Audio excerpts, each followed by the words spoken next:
l'instant du départ de ce Grand Prix d'Espagne, la 5e manche de la saison 1994 avec cette caméra au milieu, en haut de la grille de départ. Schumacher est à droite sur votre écran et à gauche c'est Damon Hill, une Benetton Ford à droite, une Williams Renault à gauche. Donc la 5e manche de la saison 1994, un Grand Prix aux enjeux multiples, nous l'avons dit, puisqu'il concerne tout d'abord l'éventuelle 5e victoire de Michael Schumacher. 5 victoires successives, ce serait un chiffre à rapprocher de 6 victoires successives d'Alberto Ascari à la fin de la saison 1952. L'autre enjeu de ce Grand Prix d'Espagne concerne évidemment Williams Renault, on l'a vu avec Bernard Didot. Williams Renault qui court toujours après sa première victoire de la saison. Elle pourrait intervenir ici même, cette victoire, parce que sur ce circuit de Barcelone, le moteur Renault sera un atout indéniable. Durant 55% du tour, le moteur est à pleine charge, notamment dans cette longue ligne droite qui passe ici sur l'aire de départ, une ligne droite de 1200 mètres, et c'est l'endroit idéal pour permettre au V10 Renault de s'exprimer vraiment.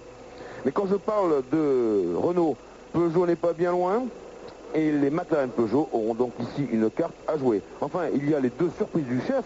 La 5e place de Rubens Barrichello sur la grille de départ, alors que celle-ci est en train de s'ébrouer. Et le meilleur temps au warm-up de Gigi Leto ce matin. Johnny Rive, Rubens Barrichello, Gigi Leto, ça vous inspire quoi?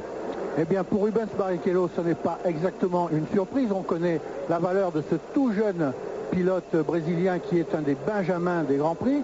Ce qui a surpris en revanche, c'est que sa Jordan à moteur Hart réussisse à se qualifier en aussi bonne position. Il en était lui-même enchanté, Barrichello, de sa prestation, et il qualifie sa Jordan de voiture formidable. Au plan de la tenue de route, elle l'a étonné dans les courbes rapides qu'elle avale avec une extraordinaire efficacité.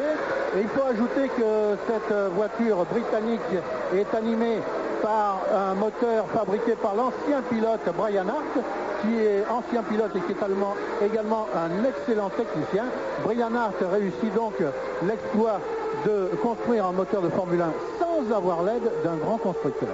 Alors ce matin, en ce qui concerne le rodage et le warm-up de ce matin, autre demi-surprise, c'est que si l'on trouve les deux Benetton aux deux premières places de la hiérarchie de ce matin, eh bien, demi-surprise, dis-je, celle de Leto, du Finlandais Leto, précède celle du grand favori du Grand Prix d'Espagne, Schumacher. Leto a précédé Schumacher d'un tout petit dixième et les deux Benetton précèdent leur rival le plus en vue ce matin, Hakkinen sur la McLaren Peugeot, de 8 dixièmes, ce qui est beaucoup. On peut s'attendre à une nouvelle domination des Benetton Ford sur ce circuit extrêmement, comment dirais-je, complet et significatif. Eh bien, pour parler de Leto, il faut dire qu'il avait d'excellents réglages. Il a mis la main tout de suite dessus. Alors que Michael Schumacher, qui essayait à la fois le muet et la voiture de course, eh bien, lui a quelque peu hésité. Les chiffres de ce Grand Prix d'Espagne, 65 tours de 4 km et 747 mètres. Ça nous fait un Grand Prix de 308 km et 555 mètres avec un secteur clé, un domaine clé. Ce sont les pneus. Attention, Johnny, je crois, à l'usure des pneumatiques. Heureusement qu'on prévoit 2 ou 3 arrêts durant ce Grand Prix. 2 ou 3 changements de pneus pendant le Grand Prix d'Espagne, ce qui nous laisse espérer des modifications dans la hiérarchie, des changements de position, une course haletante. Et voici déjà un incident pour le pauvre Beretta infortuné dont la voiture fume. La route est arrêtée au bord de la piste pendant le tour de formation. Elle fume. Lui est-il arrivé la même mésaventure qu'à son équipier Eric Comas ce matin, qui pendant le rodage a été arrêté par la rupture de son moteur? Je le crains. En tout cas, la panne a l'air d'être irrémédiable. Et voilà, Beretta a mis pied à terre. Et donc, il ne sera pas au départ de ce Grand Prix.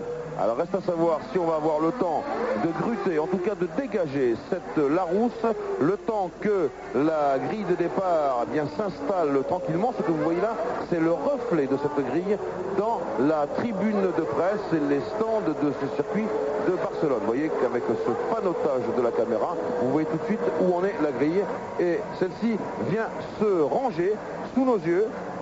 Vu de dessus cette fois. Je vous rappelle qu'ici les anciens vainqueurs ont été Mansell sur une Williams Renault en 1991 et 1992, et puis notre ami Alain Prost sur Williams Renault toujours en 1993. Pour l'instant, les voitures de sécurité sont là, toutes prêtes. Roland Brunserat va allumer le feu rouge au premier plan, Michael Schumacher, juste à ses côtés, Damon Hill, et puis derrière Mika Häkkinen et Gigi Leto. Deux lignes formidables, attention, feu rouge et vert.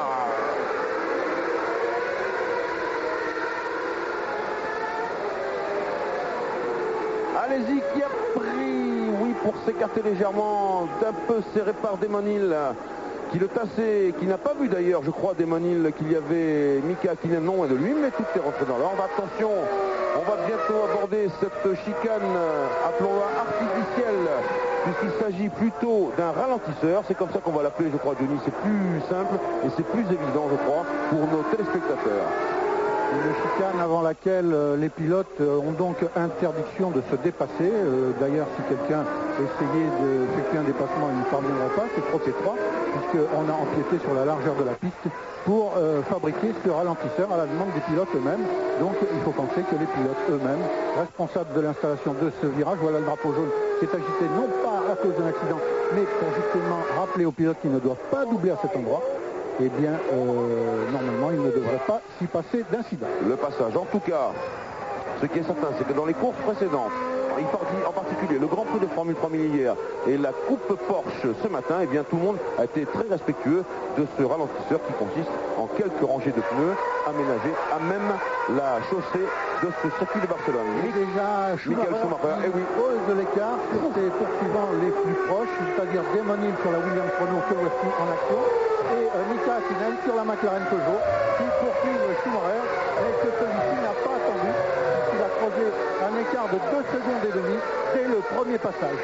Alors en tête, Michael Schumacher, avec derrière le groupe de chasse composé de Hill, Häkkinen, Alesi, Leto, Coulthard, Barrichello, Brundle, Irvine, Blundell, Comas, Berger qui est assez loin, Morbidelli, Frentzen. Voilà ce qu'indique pour l'instant notre chronométrage. On est toujours là sur les premiers du groupe de chasse, c'est-à-dire, je le répète, Hill, Häkkinen, Alesi là-bas, et puis Gigi Leto. Tandis que, eh bien, Michael Schumacher, avec sa Benetton Ford, a déjà pris le large. Il est difficile d'établir un pronostic en ce qui concerne les prestations des uns et des autres, parce qu'on ignore ceux qui ont prévu 2 arrêts, 3 arrêts, 1 arrêt pour certains. Donc la charge d'essence doit varier selon les voitures, et il faudra attendre que la course se développe un petit peu pour savoir quelles sont les performances réelles de toutes ces voitures. Voilà le passage dans le ralentisseur de ces 4 voitures qui sont dans un mouchoir. En 1 seconde, il y a Hill, Häkkinen, Alesi, Leto et presque Coulthard. On revoit ici le départ et l'envolée au ralenti. Et si on peut le voir de face, on verra Damon Hill. Oui, presque pris un bas-côté. Oui, Damon Hill a serré un petit peu Damon Hill. Ou plutôt Damon Hill a serré Alesi. Damon Hill qui devait également surveiller Häkkinen.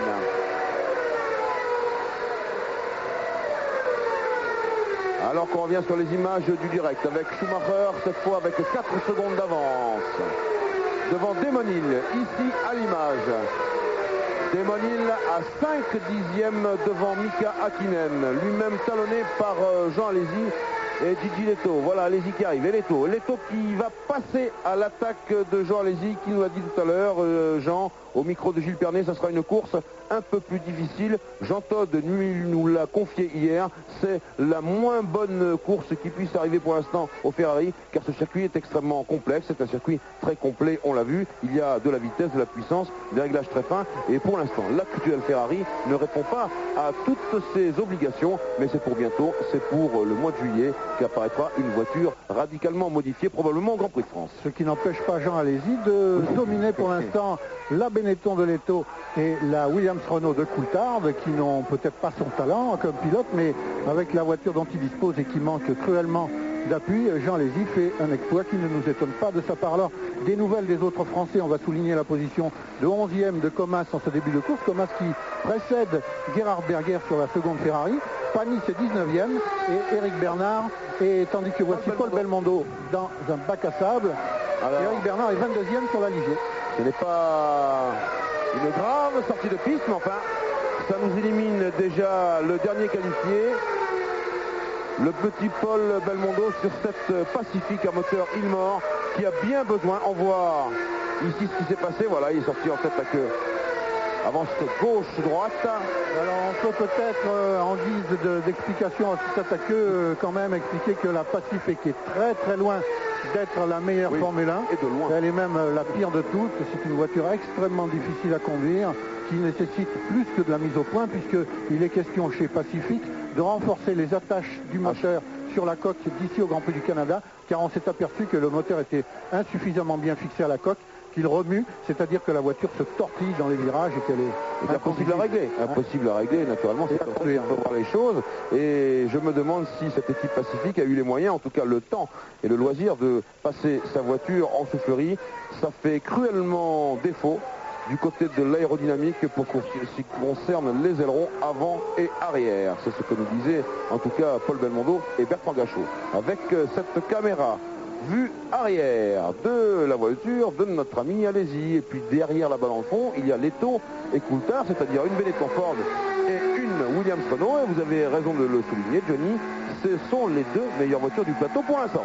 Et alors la difficulté pour la Benetton et pour la Williams à dépasser la Ferrari qui les précède et que cette Ferrari a un excellent moteur, ce qui permet à Alesi dans la ligne droite, on voit ici, de garder ses distances vis-à-vis de Leto et de Coulthard qui seront très très embêtés pour se rapprocher de lui en position favorable, en un endroit favorable pour porter une attaque au freinage. Alors pour l'instant, Schumacher dans le 5e tour de course avec 6 secondes et demie d'avance sur Damon Hill, et puis Hakkinen à 1 seconde lui-même de Damon Hill, et Alesi qui mène ce groupe de chasse. Avant qu'il s'y passe quelque chose, on va à Paris et on se retrouve tout de suite après ça. Retour à Barcelone dans le 7e des 65 tours de course de ce Grand Prix d'Espagne avec Michael Schumacher toujours en tête et largement en tête avec 8 secondes et 6 dixièmes d'avance sur Damon Hill, et ce même Damon Hill et sa Williams-Renault qui n'arrivent pas à se défaire de la McLaren Peugeot de Mika Hakkinen. Alors Alain Prost à Paris, je voudrais que vous nous parliez tout de suite déjà de cette envolée de Michael Schumacher et puis bien sûr de cette Williams-Renault qui n'arrive pas à distancer la McLaren Peugeot. Alain. Oui, bon, c'est sûr qu'on a vu en quelques tours une avance très très confortable de Schumacher, mais déjà dès les 2 premiers virages, pour un œil un peu spécialiste, on a vu une Benetton qui virait déjà très très à plat dans le virage le plus rapide tout de suite après la première chicane, et une Williams et même d'autres voitures derrière bien entendu un petit peu plus feignante, c'est-à-dire un roulant un petit peu plus, et avec des difficultés bien entendu de pilotage pour les pilotes. Donc tout de suite c'était très net, un avantage indéniable pour la Benetton, encore aujourd'hui, encore sur un circuit différent et bien entendu avec des règlements techniques différents. On a beaucoup parlé d'aérodynamisme ces derniers temps, mais il ne faut pas oublier que la partie mécanique d'une voiture est aussi très très importante, et il semblerait que la Benetton ait aussi un avantage de ce côté-là. Il n'y a pas que l'aérodynamisme, mais on l'a vu avec des extracteurs coupés. La Benetton reste dominante et peut-être même encore plus, parce qu'à partir du moment où on diminue l'aérodynamisme, eh bien la partie mécanique devient peut-être dans certains endroits un petit peu plus prépondérante. Donc toujours un avantage. La Williams a l'air encore difficile à conduire. Je pensais qu'avec la réduction de l'appui aérodynamique, ça allait peut-être favoriser un peu la Williams dans sa remontée dans le haut du tableau. Ça a l'air vrai pendant les essais, un petit peu plus difficile quand même malgré tout pendant la course. Et ils auront beaucoup de mal avec la McLaren d'Hakkinen qui semble aussi très très bien en tenue de route. Là, ce qu'on a vu, c'était la Ligier Renault de Eric Bernard, je crois, qui est rentré à son stand et qui en est reparti tout de suite. Ça veut dire que Eric avait peut-être besoin de pneus et que son équipe n'était pas prête, ou bien il avait simplement un détail sur son casque peut-être à régler. En tout cas, il y a un deuxième point qui est extrêmement intéressant, c'est voilà ce groupe de chasse, comme je l'appelle, mené par Jean Alesi et sa Ferrari, juste devant la Benetton Ford de Gigi Leto et l'autre Williams-Renault, celle de David Coulthard. Johnny. Alors on voit très très nettement que la Ferrari qui distance légèrement la Benetton et la Williams en ligne droite les ralentit, les gêne dans la force continueuse du circuit de Barcelone. À cela n'est pas en cause le pilotage de Jean Alesi, mais la tenue de route de sa voiture qui manque d'appui. Aussi bien lui, Alesi, que son équipier Berger se plaignent de ce grave défaut de la Ferrari. Mais alors, cela pose un problème à Leto et à Coulthard évidemment, puisqu'ils ne peuvent pas doubler la voiture dans les virages. Ils seraient obligés de se déporter hors de la ligne, de rouler dans une partie sale de la piste, ce qui ne leur permet n'accepterait pas de la dépasser. Le seul moyen, c'est de la dépasser en se portant à sa hauteur dans une zone de freinage, ou alors peut-être de changer de stratégie au niveau du changement de pneus, de s'arrêter avant elle, changer de pneu avant elle, reprendre la piste, regagner relativement du temps par rapport à la Ferrari, de façon à ce que quand Jean Alesi se sera arrêté à son tour, eh bien, Leto et Coulthard se retrouvent devant lui. Eh bien, c'est ce qu'ils auraient de mieux à faire, car si on a vu pour l'instant l'écart entre Alesi et bien sûr les voitures de tête, Schumacher, Hill et Häkkinen dans cet ordre, eh bien, peu à peu, derrière Alesi, bon, il y a Leto et Coulthard, mais va s'ajouter Barrichello qui est à 2 secondes, et puis Brundle qui est à 1 seconde de Barrichello, et puis Irvine qui est pas loin. Tout le monde va se regrouper derrière Jean Alesi, et ce sont les premiers arrêts pneus ravitaillement qui vont faire la différence. On les prévoit aux environs du 20e tour, nous a-t-on dit tout à l'heure lors de Formule 1 à la 1. Eh bien, nous sommes pour l'instant dans le 10e tour de course. Il faut donc encore tenir 10 tours à ce rythme-là. Vous voyez que ça se rapproche. Barrichello, Brundle, et puis derrière Irvine, Blundell, Comas, bien serré. Alors pour faire un petit aparté, en dehors de l'image que nous avons sous les yeux, on peut souligner les ennuis des Ferrari en évoquant le cas de Berger qui depuis le départ roule en 12e position derrière Eric Comas et qui se trouve après 9 tours de course toujours derrière la Larousse modeste entre guillemets, sans offense pour Gérard Larousse, mais par rapport à une Ferrari on peut dire que la Larousse est une modeste Formule 1 car certainement réalisée avec de très petits moyens par rapport à ceux de Ferrari. Alors, je veux préciser à nos téléspectateurs qui ont l'œil et le bon que lorsque l'on voit par exemple Brundle ou Häkkinen ou bien même Schumacher ou Leto appuyer sur un bouton au centre du volant, vous vous rappelez sûrement que l'an passé il s'agissait de régler la hauteur de caisse de la suspension active. Eh bien aujourd'hui ce bouton, entre autres, il sert à rétrograder 2 ou 3 rapports selon le bouton directement. C'est-à-dire que vous rentrez un rapport, vous appuyez sur le bouton et il y en a 3 autres qui rentrent,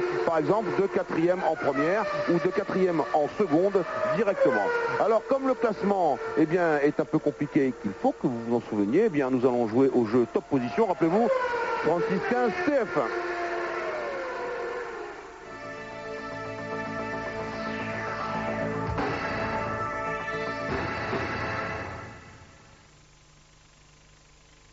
Alors que l'on voit ici le diagramme des changements de vitesse de Michael Schumacher, l'accélérateur en haut, les tours qui montent jusqu'à 15 000. Vous verrez quand c'est ouvert ou pas. Puis vous voyez la position de la pédale ouvert de 0 à 100% avec le rapport. Et bien sûr à droite, la vitesse qui s'affiche en km/h. On va suivre Michael Schumacher. Et si l'on entend le bruit du V8 Ford Z-Tech R, c'est son nom, ce petit bijou, là ce sera encore mieux.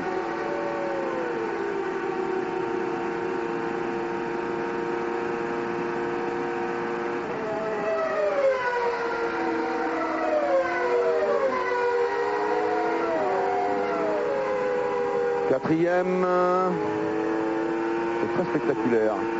Alain, je crois, à Paris, si vous m'entendez, que vous avez participé à l'élaboration de ce circuit, tout au moins dans son tracé initial.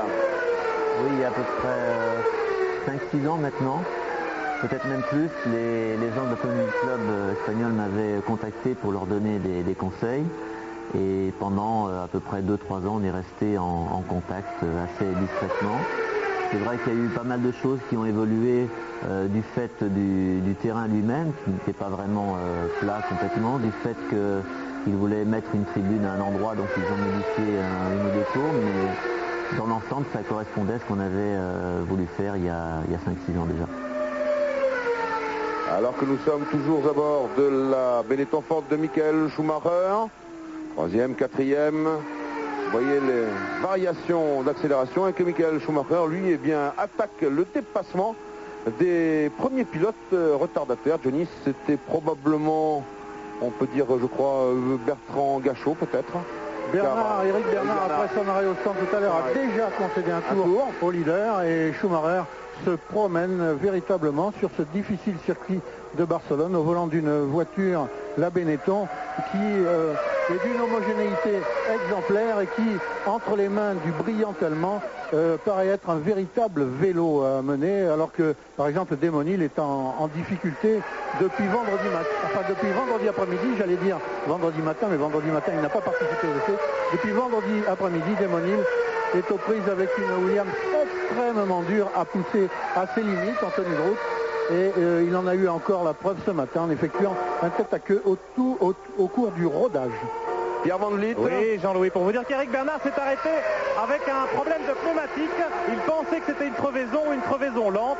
Et puis bon, on a un petit peu vérifié chez Ligier. Il semblerait qu'il n'y ait pas vraiment de perte de pression. Mais par contre, qu'il y a une usure très importante du pneu avant gauche. Évidemment, avec moins d'appui aérodynamique, il est évident que les voitures ont moins d'adhérence, qu'elles glissent davantage et que les pneumatiques souffrent. C'est pourquoi les premiers arrêts pour changer de pneus et ravitailler ne vont pas tarder. Mais attention, ici, à l'entrée des stands de Barcelone, vous le savez, la vitesse est limitée à 80 km/h et il y a des radars ici qui sont installés. Les pilotes qui iraient trop vite seraient sanctionnés par une nouvelle pénalité d'un arrêt au stand. Alors nous sommes dans le 13e tour de course justement et c'est Schumacher toujours en tête devant Damon Hill et Mika Häkkinen que l'on a vu tout à l'heure aux prises avec un Mika Häkkinen qui commence déjà à se faire menaçant, mais peut-être moins menaçant que ce groupe des trois formidable. Alesi, Leto, Coulthard, ils font plaisir à voir parce que Alesi c'est quand même le talent à l'état pur. Leto c'est quand même son vrai retour maintenant parce qu'à Monaco il a effectué un retour en demi-teinte mais il était très fatigué et puis ce n'est jamais confortable d'être opposé au meilleur pilote du moment, en l'occurrence Michael Schumacher. Et puis derrière, il y a Coulthard qui voudrait bien jouer sa carte lui aussi. C'est son premier Grand Prix à David Coulthard. Et ses résultats ici feront beaucoup pour sa carrière future. Donc on le comprend, il commence à attaquer sérieusement Gigi Leto. Et on retient notre souffle parce que là, ça peut être très très très très chaud. Ces trois garçons extrêmement corrects, très très bons pilotes. Et Coulthard, bien sûr, est un peu intimidé, mais il a montré tout à l'heure le bout du museau de sa Williams Renault, presque à la hauteur des roues arrière de la Benetton Ford de Gigi Leto. Ça se corse, alors que les arrêts pneus, les premiers en tout cas, sont maintenant dans 4 ou 5 tours, si la tactique annoncée est la bonne. Vous voyez que dans l'enfilade du ralentisseur, c'est extrêmement serré. Et puis toujours derrière, Barrichello et Brundle. C'est étonnant, Johnny, parce que ce circuit, quand même s'il nécessite que 55%, oh là, c'est Berger. C'est Berger. C'est Berger qui n'a pas réussi à maintenir sa Ferrari sur la route. La Ferrari qui, répétons-le, et Berger n'arrête pas de le répéter, manque d'appui, manque d'adhérence. Elle ne s'accroche pas à l'asphalte. Elle lui a échappé. Devant Katayama et Frenzen. En tout cas, lui, allez-y, contrôle mieux la situation. Ça fait quand même une petite différence. Alors, 55% pleine charge, dont cette ligne droite qui est extrêmement dure pour les moteurs. Et quand même, je vois que Barrichello est toujours là, Brundle et Irvine. Et ça tient bien dans ce groupe qui est maintenant un peu plus loin, mais qui se rapproche tout doucement, inévitablement, de ces trois-là. Les trois pilotes qui pour l'instant font toute l'animation, toute la saveur de ce Grand Prix d'Espagne de Formule 1 qui est dans son 15e tour. On peut s'étonner. Ah voilà, non, je croyais que Leto allait attaquer. Allez-y par l'extérieur à l'attaque de l'épingle dans la descente, mais ce n'est pas faisable. Il faut qu'il prenne son mal en patience, qu'il songe à économiser l'usure de ses pneus derrière la Ferrari et peut-être pourrait-il, en calculant ainsi l'usure de ses pneus, peut-être pourrait-il faire l'impasse sur un des arrêts qui sont prévus chez Benetton, le concernant, à moins qu'il soit contraint par la quantité d'essence avec laquelle il a pris le départ de ce Grand Prix, bien sûr. Alain Prost, à Paris, je ne fais pas référence à vos problèmes de suspension. L'an passé, vous aviez terminé le Grand Prix dans un état de fatigue assez avancé, mais est-ce que ici, à Barcelone, on peut parler d'un circuit Retour au stand de Mika Häkkinen, Jean-Louis. Mika Häkkinen qui est le premier à s'arrêter chez McLaren Peugeot avec un changement de pneumatique et ravitaillement en carburant pour le pilote finlandais. On est prêt également chez Williams Renault. Voilà un arrêt sans problème pour Häkkinen chez McLaren Peugeot. Et puis on est prêt également chez Williams Renault avec David Coulthard qui devrait être le premier à s'arrêter. Coulthard qui est effectivement bloqué derrière Alesi et Leto, vous l'avez souligné. et qui va donc anticiper quelque peu ce premier arrêt au stand. Oh là, c'est sorti juste, très juste là derrière. Alors puisqu'on a attaqué les arrêts, nous reparlerons tout à l'heure avec Alain de l'exigence physique de ce circuit de Barcelone, mais j'ai bien peur que des garçons comme Leto et Coulthard s'usent à suivre de cette façon si délicate le rythme de Jean Alési. On pourrait demander à Alain, Jean-Louis, on pourrait lui demander que feriez-vous, Alain, si vous étiez dans la position occupée actuellement par Gigi Leto, à bord de la Benetton duquel nous nous trouvons, Alain. Ah là, si j'en avais la possibilité, je m'arrêterais tout de suite pour changer les pneus, car je suppose que Leto est au moins une bonne seconde plus vite que la Ferrari de Jean. D'ailleurs, on voit depuis quelques tours la différence entre les voitures un peu plus confortables, si on peut s'exprimer ainsi, à conduire, et les voitures plus rétives comme la Ferrari et même la Williams. C'est qu'en début de course, pendant quelques tours, tout va relativement bien. Et puis au bout d'un moment, quand même, non seulement la fatigue du pilote, mais l'usure des pneumatiques. Et on voit que la Benetton est beaucoup plus pressante derrière la Ferrari, qui semble de plus en plus difficile à conduire. Donc là, je m'arrêterai, si possible, pour doubler la Ferrari, comme on dit dans les stands, pendant que je m'arrêterai. Les 2-3 tours suivants, j'en profiterai pour, bien entendu, gagner un peu de temps. David Coulthard, le débutant en Formule 1, vous a entendu, Alain, il vient de s'arrêter effectivement pour changer de pneumatique. Il était juste sur les talons de Alési et Leto, vous l'avez remarqué. Gerhard Berger rentre également à 80 km/h. Et dans les larges stands de Barcelone, eh bien, cela semble vraiment là. Un arrêt pour Coulthard. Ah oui, un arrêt qui s'allonge. Il a calé son moteur, semble-t-il. Le jeune pilote écossais qui effectue son premier Grand Prix. Et il n'arrive pas à remettre le V10 Renault en marche. Ça repart, attention. Ça y est, ça repart. Non, c'est pas reparti. Une nouvelle fois calé, très compliqué. Ce qui prouve que c'est difficile avec ce moteur et cette boîte de vitesse. Il a peut-être des ennuis d'embrayage. Oui, tout simplement, j'y pensais. Alors que ici nous avons Eric Bernard. Alors que sous nos yeux, ça y est, il est reparti de justesse, David Coulthard, mais son arrêt... C'est bien l'embrayage. Oui, bien l'embrayage, on a vu la voiture patiner. Alors il était obligé, Coulthard, non seulement il n'a pas beaucoup d'expérience en Formule 1, mais en plus, dans cette manœuvre difficile devant laquelle il était placé, il devait veiller à ne pas partir trop vite, à ne pas élancer sa voiture trop vite sans embrayage, uniquement sur la puissance du moteur, pour respecter la limitation de vitesse qui accourt dans la ligne des stands. Alors que arrêt de Martin Brundle sur la seconde McLaren Peugeot, arrêt également d'Eric Comas. Et Katayama qui est sorti de la piste, qui essayait de pousser sa voiture, de dégager sa Tyrrell Yamaha. Attention pour Brundle. Brundle à l'image qui repart sans problème en ce qui concerne. 11 secondes 5, c'est pas mal. Alors que Alési va attaquer Eric Bernard. Ils sont toujours roue dans roue, ces deux hommes, et ils sont en 3e et 4e position. Voilà la sortie de route de Katayama. Je pense que c'est Katayama, le voici. Alors un Schumacher, il a 14 secondes, Alési à 36 secondes et 4 dixièmes, Leto à 36 secondes et 8 dixièmes. Ah, c'est pas beaucoup, 4 dixièmes. Alési qui est maintenant en 3e position, puisque Coulthard est resté extrêmement longtemps immobilisé à son stand. Et Coulthard, on le pointe, je ne le vois pas dans le classement. Jean-Louis, il est très très loin, Coulthard. Et il est 21. 21, voilà. Alési, et puis Gigi Leto, et tout ce beau monde qui se rapproche. Et voici l'arrêt de Leto. Je pensais à son arrêt. Attention à vous, Pierre Van Vliet. Oui, il a piqué dans l'entrée des stands comme un avion de chasse, Gigi Leto. Mais attention, 80 km/h. Il y a le petit panneau qui lui rappelle à l'entrée des stands. Il y a Eddie Irvine avec la Jordan qui s'arrête également juste derrière lui. Alors pour Leto, chez Benetton, ça semble bien se passer. Sinon dans le 3, voilà, il repart après une dizaine de secondes d'arrêt. 7 secondes 5 d'arrêt pour Leto, c'est un très bon temps. Il va peut-être doubler la Ferrari de Jean Alési grâce à cette manœuvre dans les stands et à la vélocité de ses mécaniciens. Et 11 secondes 3, 11 secondes 3 pour Eddie Irvine. À moins que Pierre, à moins que Alési ne s'arrête dès le passage suivant, et que son arrêt soit aussi bref que celui de Leto, auquel cas, dans le seul tour qu'il aura effectué avec des pneus usés par rapport au tour qu'effectue en ce moment Leto et ses pneus neufs, peut-être que Alesi peut espérer reprendre la piste devant le Finlandais.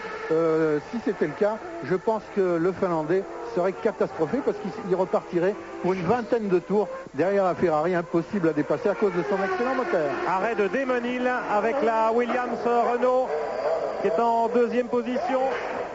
Vue de l'intérieur. Hakkinen s'est arrêté très tôt, vous le savez. Alors Hill va-t-il pouvoir revenir devant la McLaren Peugeot? Là aussi la question est posée. 9-0. Et vous avez vu que sur le panneau de freinage du team manager, on indique également 80 pour rappeler au pilote que c'est bien 80 à l'heure. Arrêt de Jean Alesi. Arrêt de Jean Alesi, vous aviez raison, Johnny Reeve, il s'est arrêté immédiatement après l'arrêt de Leto.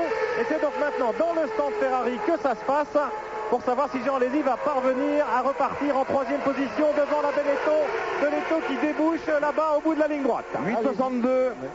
8 secondes 62. Attention, on va vérifier tout cela. 8 secondes 5, ça fait 1 seconde de plus d'arrêt que pour Leto. On va voir ce que cela donne au terme du tour effectué par Leto. Alors que l'on suit David Coulthard dans sa remontée. Un autre arrêt, Pierluigi Martini. Et je crains le pire quand même pour Alesi parce que, à la différence de ce qui se passait auparavant, évidemment, les 80 km/h de vitesse limite dans les stands, et bien sur des stands aussi longs que ceux de Barcelone, cela joue un rôle évidemment. Et alors que la Benetton de Leto déboulait à 300 km/h ou presque dans la ligne droite, Alesi devait quitter ses stands à 80 à l'heure. On verra à la fin du tour si cela a été pénalisant pour le pilote Ferrari. Et on se retrouve à bord de la voiture du leader de ce Grand Prix d'Espagne dans le 21e tour. Et c'est toujours Michael Schumacher avec ses boutons de rétrogradage ici à droite de votre écran dont je vous faisais mention tout à l'heure. Schumacher impérial à 44 secondes maintenant devant qui? Eh bien devant Rubens Barrichello. C'est normal puisque tout ce beau monde s'est arrêté. Barrichello qui nous refait peut-être le coup de Haïda au Grand Prix du Pacifique, où il s'était arrêté à une seule reprise, là où les autres s'arrêtaient 2 ou 3 fois. C'est d'ailleurs ce qu'il laissait entendre hier, Barrichello, à l'issue des qualifications où il a placé sa Jordan en si belle position.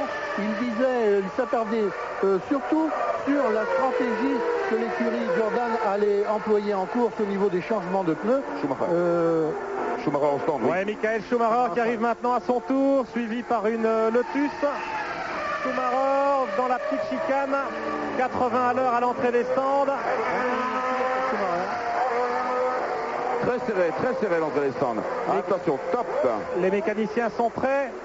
Ils interviennent. On sait que l'arrêt de Gigi Leto a été très rapide. Ravitaillement en essence. Et ça repart pour le leader Schumacher. Un peu moins bien. 7 secondes 6, c'est pas mal quand même. En tout cas, je peux vous dire que Leto a effectivement regardé la sortie des stands à 80 à l'heure. C'est pas très vite. Et Leto a conservé l'avantage par rapport à Alesi, ou plutôt, il a pris l'avantage sur la Ferrari d'Alesi grâce à son arrêt extrêmement rapide.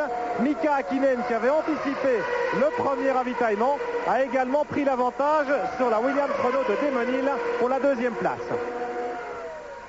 Et même un net avantage puisque désormais, entre Hakkinen et Damon Hill, il y a 4 secondes. Et voici l'arrêt de Barrichello. Oui, ça se bouscule avec Barrichello maintenant, donc il ne pourra sans doute pas faire l'impasse sur un arrêt ravitaillement et surtout changement de pneus dans la mesure où le circuit de Barcelone est très exigeant en matière de pneumatique, notamment à cause de ce nouveau règlement, alors qu'on voit oui,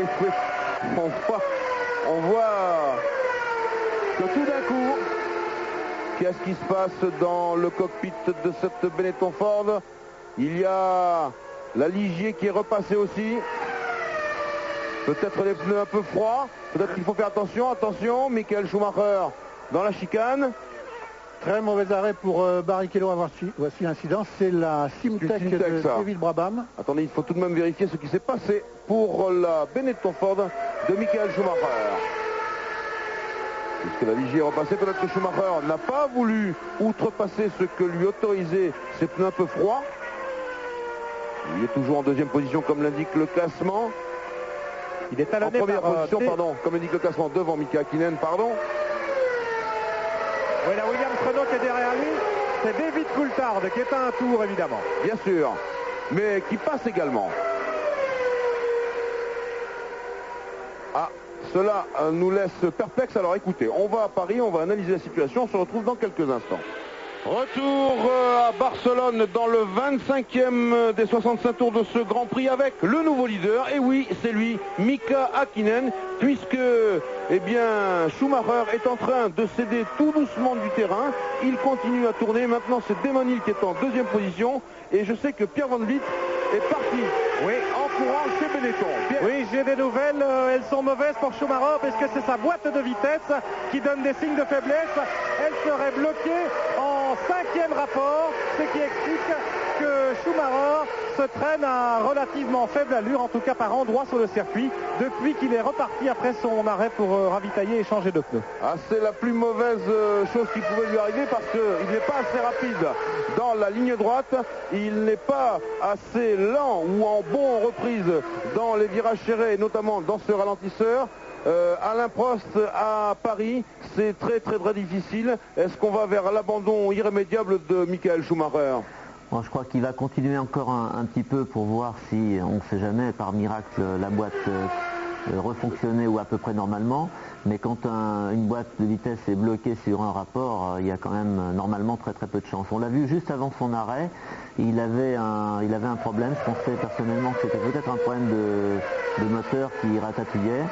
Mais il essayait apparemment de changer de vitesse, ça n'allait pas, donc je suppose qu'il devrait abandonner quand il verra qu'il ne sera plus dans les points et qu'il ne pourra pas terminer ce Grand Prix.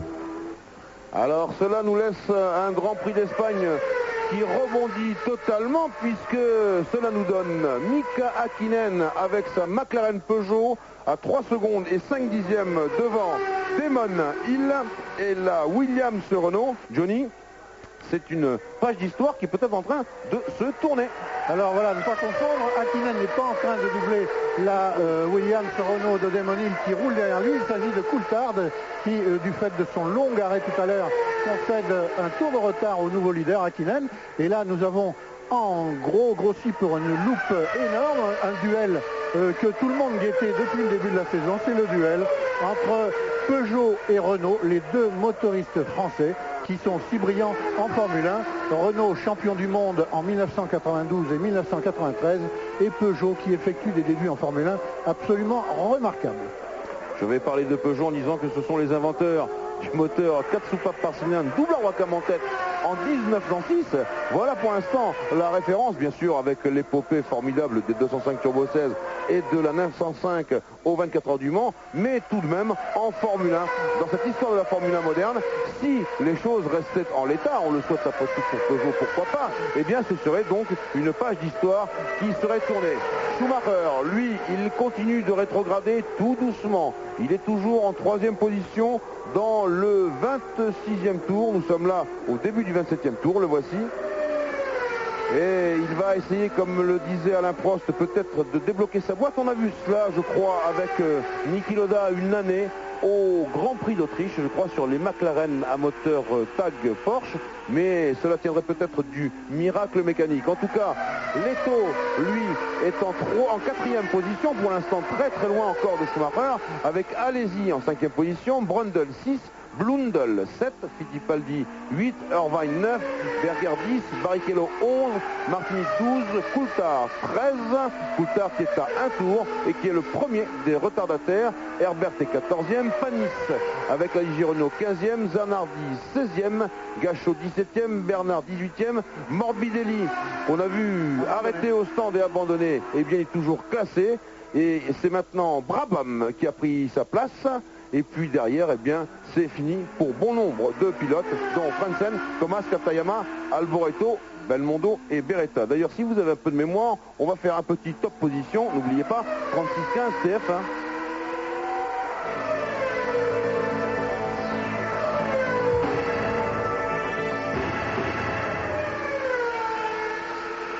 Et retour donc ici dans cette ligne droite. Alors la difficulté, Jean-Louis, pour Schumacher sur un tel circuit par rapport au fait que vous signaliez tout à l'heure de l'Oda à Zellweg en panne de boîte de vitesse, c'est que Zellweg est un circuit qui ne comportait que des courbes très rapides et où rester sur un rapport élevé de la boîte de vitesse posait des difficultés, mais pas trop, tandis qu'ici, le circuit de Barcelone est très complet, avec des courbes rapides, mais aussi des virages très serrés, et arracher sa voiture d'un virage serré quand elle est restée sur le 5e rapport, cela doit coûter beaucoup à Schumacher, tant pour relancer son moteur que pour, comment dirais-je, non, mais garder un rythme suffisant pour que ses pneus ne s'encrassent pas, ne refroidissent pas, etc. Oui, donc tout ça va devenir très complexe alors que les drapeaux jaunes sont agités. C'est Berger qui vient de s'arrêter dans la ligne droite des stands en difficulté avec des problèmes mécaniques. Et nous revenons là dans la McLaren Peugeot de Martin Brundle qui est en 6e position. Martin Brundle, le finisseur, comme l'appelle Alain Prost, et il est Martin Brundle juste sur les talons de Jean Alesi. Cela va nous rappeler le Grand Prix du Brésil 1980. Voilà Berger qui a abandonné sur la Ferrari. Oui. Avec ces deux garçons qui ne s'apprécient pas beaucoup d'ailleurs, il faut bien le dire, Alesi et Brundle. Et Brundle qui est exactement dans la situation qu'occupait Leto en début de course. Il est derrière la Ferrari avec un moteur moins fort que le Ferrari. Et pour lui se posera, comme pour Leto tout à l'heure, le problème de dépasser la Ferrari à l'occasion des arrêts au stand, s'arrêter, prendre Alesi de surprise ou de vitesse lors des arrêts. Alors je peux vous dire que dans les stands, cela s'agite encore un petit peu. Chez Benetton, c'est à la radio que ça se passe, parce que Schumacher se demande un peu quelle attitude adopter. Est-ce que ça vaut la peine de s'arrêter pour envisager une éventuelle réparation, ou en tout cas voir ce qu'il y a moyen de faire sur cette boîte de vitesse?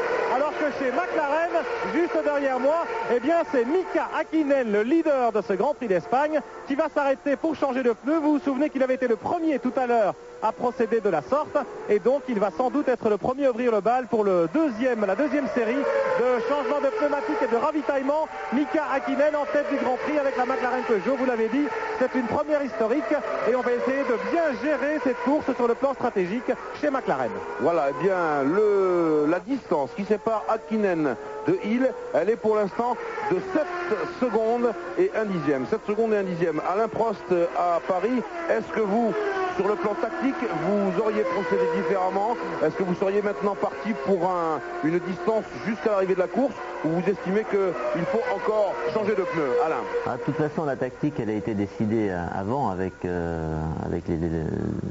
les managers, avec Ron Dennis. Donc il ne peut pas continuer, certainement il a besoin de toute façon d'essence. Et là je pense que dans un schéma tel qu'il est, il faut gérer la course comme ils avaient prévu au début. Et 7 secondes d'avance, ça lui permet quand même de voir venir. On a vu au début de la course qu'il était peut-être un petit peu gêné pendant 2-3 tours, mais après qu'il était un peu plus rapide que Damon Hill. Donc ce sera, c'est vrai, difficile pour Damon et la Williams qui tient quand même un peu moins bien la route, il faut le reconnaître. C'est dommage pour Schumacher, c'est bien pour Häkkinen et pour Damon Hill. Dans l'optique du championnat, je pense qu'un pilote comme Damon avec la Williams et le moteur Renault a besoin de marquer des points, si possible 10 bien entendu aujourd'hui, ce serait fantastique, car il ne faut pas oublier qu'après il y a le Grand Prix du Canada qui n'est pas encore très favorable, mais il y a des Grands Prix pendant l'été qui sont très rapides. D'ici là, je pense que la Williams se sera améliorée sur le plan tenue de route, mais surtout le moteur Renault fera parler la cavalerie, donc le championnat n'est peut-être pas complètement perdu, même si la domination des Benetton pour l'instant, et surtout celle de Schumacher, est quand même très indéniable et presque insolente. Alors, en tête, Mika Häkkinen avec 7 secondes et 9 dixièmes d'avance sur Damon Hill. En 3e position, Michael Schumacher toujours, alors que je crois qu'il y a une McLaren au centre. Oui, c'est Häkkinen. Alors le leader, attention, ça. Le leader. Et chez McLaren, vous le savez, on est très professionnel. Les mécaniciens lèvent le bras aux 4 points de la voiture et c'est reparti.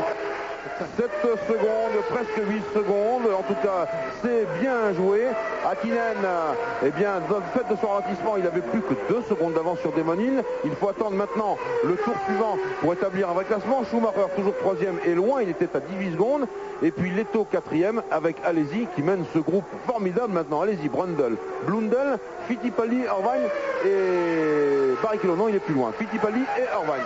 Un groupe formidable. On voit même que derrière Alesi, on commence à s'échauffer un petit peu parce qu'il faut laisser refroidir les voitures. On ne peut pas faire toute la course dans l'aspiration, dans le sillage de la Ferrari d'Alésie. Donc ça devient un petit peu plus complexe. Johnny.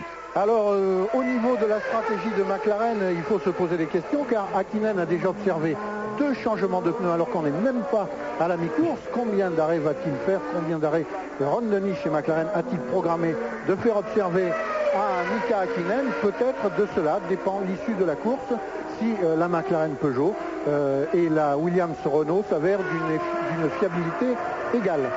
Alors que Bertrand Gachot est entré au stand, Gachot qui est en 17e position à un tour, et que l'on voit ici les 2 Williams-Renault côte à côte, mais ne confondez pas, Damon Hill lui est en tête de la course maintenant dans le 31e tour, alors que Coulthard est 12e, Coulthard qui va bientôt concéder un tour de retard, et cela à son leader. Assez émouvant de voir ces 2 Williams regroupés avec Damon Hill en tête de la course. Damon Hill dont le casque est peint aux couleurs du casque de son père Graham Hill, qui a été 2 fois champion du monde. Le nouvel équipier de Damon Hill et Coulthard est écossais, comme l'était l'équipier, comme le fut longtemps l'équipier de Graham Hill, qui n'était autre que Jim Clark, un autre écossais extrêmement célèbre qui occupait à l'époque dans le cœur des spectateurs de la Formule 1 la place que occupait Ayrton Senna il y a encore 2 semaines. Alain Prost, à Paris, vous qui êtes quand même très très proche de Williams et de cette équipe Williams-Renault, est-ce que vous sentez que chez Williams-Renault, on est en train de se rétablir tout doucement, de se sortir un peu de cette situation totalement traumatique? Vraiment une situation très très difficile, enfin psychologiquement très très difficile. Vous avez parlé tout à l'heure de technique, mais quand même le vrai problème il est surtout psychologique, et c'est difficile de remotiver un petit peu les gens après ce qui s'est passé, surtout que la voiture n'était pas très très bonne dès le départ de la saison. Donc maintenant il y a des nouveaux règlements, ça va encore évoluer pendant les semaines qui vont suivre, donc c'est évidemment difficile, mais je crois qu'un très bon résultat permettrait à l'équipe de repartir d'un bon pied, surtout avec le possible abandon, ou en tout cas la moindre performance de Schumacher, qui était parti pour gagner cette course facilement, relancerait un petit peu la machine, et notamment le championnat. Sur le plan psychologique, je pense que Damon en a aussi bien besoin, car il s'est trouvé dans une situation difficile pendant l'hiver avec l'arrivée de Senna. Il s'est retrouvé, je dirais presque logiquement, dans la position de numéro 2. La voiture n'étant pas très bonne, il a été un petit peu désemparé. Après la disparition tragique d'Ayrton, il se retrouve premier pilote. Donc il a besoin d'un déclic psychologique qui peut peut-être arriver aujourd'hui. Alors qu'on revient sur la tête de ce Grand Prix d'Espagne, avec Hill toujours devant, Schumacher en 2e position à 10 secondes. Ouais, on dirait que Schumacher se reprend. Alain, est-ce qu'il est possible que la boîte de vitesse ne fonctionnant plus, elle se remette à fonctionner? Est-ce qu'on peut envisager ça? Oui, enfin, je dirais que c'est pas complètement impossible, mais tout dépend de l'origine du mal, si c'est un problème mécanique ou un problème électronique. Tout à l'heure, on parlait de ce qui était intervenu à Lauda, je crois, à une certaine époque. Personnellement, en 81, quand j'ai gagné mon premier Grand Prix, vous savez, j'avais un problème de boîte de vitesse. Il y a eu l'interruption de la course, et par la 2e partie de la course, la boîte de vitesse marchait très très bien, mais à l'époque on avait des leviers manuels, et bien entendu il y avait un problème de sélection plus qu'à l'intérieur de la boîte de vitesse. Donc là c'était un Pardon Alain, arrêt de David Coulthard sur la 2e Williams-Renault. Coulthard qui est directement rentré au garage et qui va donc probablement être contraint à l'abandon. Qu'est-ce qui se passe du côté de cette Williams-Renault? C'est une alerte importante, très importante, alors que là nous avons gros point Adrian Newey, le concepteur de cette voiture. C'est important parce que la même alerte peut intervenir du côté de Damon Hill. Et Coulthard se dégrafe, c'est donc l'abandon pour le jeune pilote écossais qui a débuté dans ce Grand Prix d'Espagne sur cette Williams-Renault. On va tout de suite aller aux nouvelles pour savoir si le problème mécanique, de quel ordre est-il? Et pendant ce temps, Pierre, Martin Brundle s'est défait de Jean Alesi. Il a même lâché complètement la Ferrari. Il a pris une marge de 5 secondes sur Alesi, qui est actuellement donc 6e et qui continue à maîtriser derrière lui Blundell, Fittipaldi, Irvine et Barrichello est un peu plus loin. Barrichello qui est 10e après l'arrêt de 25 secondes qu'il a observé en début de course.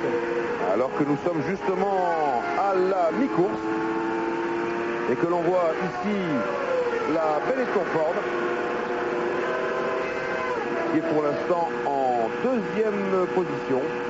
Alors, la Benetton qui tourne actuellement à l'Université Coulthard et qui rencontre David Brown et Denis Chevrier, ses ingénieurs, les ennuis qu'il a rencontrés au volant de sa Williams Renault. Et Pierre Van Dyck qui est à côté d'eux.